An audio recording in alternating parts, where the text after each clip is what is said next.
Vote से जनप्रतिनिधि चुना जाता है, तो इसे हटाने का अधिकार भी हमें होना चाहिए। नमस्कार दोस्तों, मैं हूं वीरेंद्र चौधरी और न्यू इंडिया न्यूज में आपका स्वागत है। दोस्तों, बांग्लादेश के अंदर जो आज हालात हैं, अराजकता के हालात हैं, हाहाकार के हालात हैं, उनका जिम्मेदार कौन है?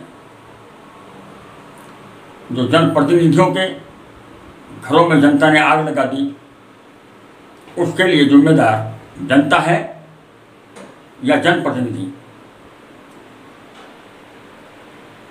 आप जब इस बात की गहराई में जाएंगे तो आपको पता चलेगा कि वहाँ के सांसद, वहाँ के प्रधानमंत्री, वहाँ के मंत्री, वहाँ के जनप्रतिनिधि, किसी ने भी देश के हालातों पर गौर नहीं किया और उसी का परिणाम था कि वहाँ जन आक्रोश सड़कों पर आ गया और उनके घरों में आग लगा दी। यही हालात पाकिस्तान के भी हैं।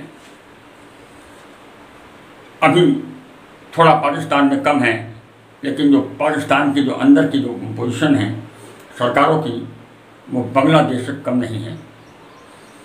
और आज हमारा भारत, हमारा हिंदुस्तान, जो कभी सोने की चिड़िया हुआ करता था और सोने की चिड़िया है और सोने की चिड़िया रहेगा, विश्व गुरु बनेगा, ये तय है।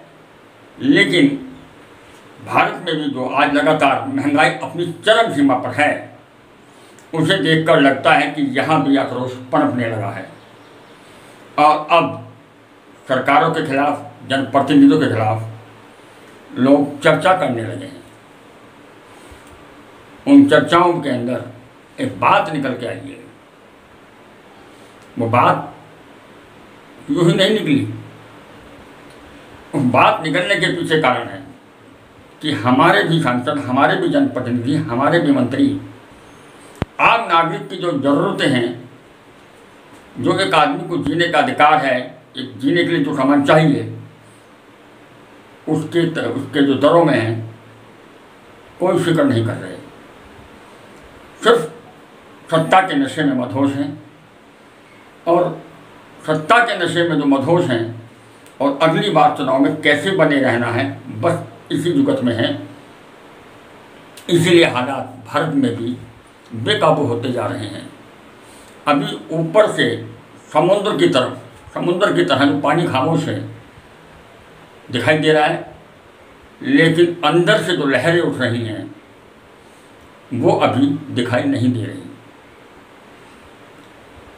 एक जो लहर है उसके बारे में बताने जा रहा हूँ। उस लहर का परिणाम है पार्टीलेस इंडिया, पार्टीलेस भारत, यानी कि जन संसद। एक संसद जो हमारे देश को चला रही है और हमारे प्रति लापरवाह है, उसी के आक्रोश ने जन्म दिया है, पैदा किया है पार्टीलेस भारत को, जन संसद को।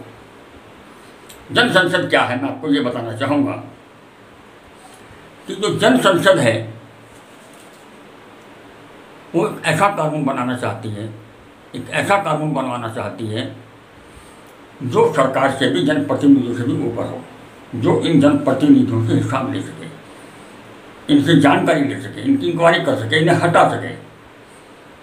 जन संसद के जो प्रबुद्ध नागरिक हैं, जिन्होंने जन संसद का गठन किया है, जो जन संसद को जन्म दिया है, उनका ये कहना है कि हमारे वोट से जनप्रतिनिधि चुना जाता है, तो इसे हटाने का अधिकार भी हमें होना चाहिए। अब कैसे होगा? तो जब हमने इसकी जानकारी चाहिए तो हमें जो जन संसद के जन्मदाता हैं मिस्टर रावत जी, उन्होंने हमें बताया कि जब नामांकन होगा तो जनप्रतिनिधि को एक एग्रीमेंट करना होगा। उस एग्रीमेंट के अंदर जनप्रतिनिधि ये लिख कर देगा, एग्रीमेंट करेगा कि वो अपने क्षेत्र में सड़कें बनवाना, बिजली घर बनवाना, नालियाँ बनवाना, सड़कें बनवाना, हॉस्पिटल खुलवाना, स्कूल खुलवाना और जो भी विकास के कार्य हैं वो कराएगा और इतने समय में कराएगा। 2 महीने में, 4 महीने में, 1 साल में, 2 साल में उसे समय अवधि तय करनी होगी और उस एग्रीमेंट में ये भी तय होगा कि अगर वो निश्चित समय में उन विकास कार्यों को नहीं करा पाता तो वोटरों को ये अधिकार होगा, अगर वो नहीं करा पाता तो वो इस्तीफा दे देगा और इस्तीफे के बाद वो जो एग्रीमेंट है वो इस्तीफा जो है वो जनता के पास होगा। जनता कभी भी सरकार को इस्तीफा सौंप देगी। जनता को अधिकार होगा कि उसके झूठ बोलने पर, उसकी लापरवाही पे उसे सरकार से हटाए और उसे जेल भी भिजवा सके। अगर ऐसा कानून बना तो जो क्षेत्रीय प्रतिनिधि हैं जो वोट मांगने आपके घरों पर आते हैं और भीख की तरह आपसे वोट मांगते हैं, आपको अपना भाई बंधु बताते हैं और जीतने के बाद जब आप किसी काम से उनके पास जाते हैं तो आपको आधा घंटा, 1 घंटा, 2 घंटा बाहर बिठाते हैं। कई दफ़ा तो मिलते ही नहीं, मना करा देते हैं। वही जनप्रतिनिधि आपके नीचे काम करेंगे, आपकी आवाज़ के साथ काम करेंगे, आपके कदमों के साथ चलेंगे। वही जनप्रतिनिधि आपसे हर रोज़ मिलेंगे क्योंकि वो जानते हैं कि आप हमारा वोटर, यानी कि आप कभी भी जनप्रतिनिधि को हटवा सकते हैं।